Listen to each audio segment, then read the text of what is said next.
Inédite qui inonde tout le pays. Pro et anti-avortement manifestent aux États-Unis après les révélations du site Politico. La Cour suprême américaine envisage de supprimer l'arrêt qui protège le droit à l'IVG pour toutes les femmes américaines. Chacun des États pourrait alors décider de sa propre législation.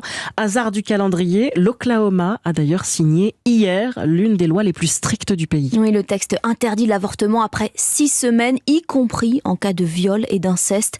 Un chemin que pourrait prendre la moitié des États américains, symbole de la fracture entre républicains et démocrates.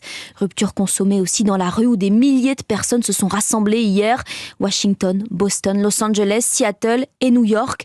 Le reportage du correspondant d'Europe 1, Alexis Guilleux.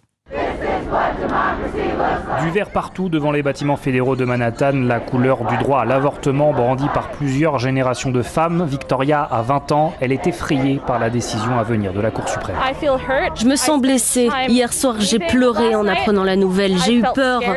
Je suis profondément déçue par la Cour suprême. Elle essaie de nous priver d'un droit que nous avons depuis 50 ans. Fran se souvient de la mobilisation pour le droit à l'avortement il y a un demi-siècle. À 79 ans, cette militante féministe admire aujourd'hui la mobilisation de la jeunesse. Je suis vraiment ravie de voir à quel point ces jeunes femmes sont en colère. Elles ont raison de l'être. Aujourd'hui, il faut être partout. On doit répondre aux juges de la manière la plus forte possible. Venir ici était une évidence pour Jessica. Elle vit à New York mais connaît bien l'autre Amérique. Elle a grandi au Texas, État religieux et ultra-conservateur. Les années à venir l'inquiètent terriblement. C'est la première attaque contre le 14e amendement. D'autres sont à venir. On peut s'attendre à ce que les droits des personnes LGBT soient démantelés.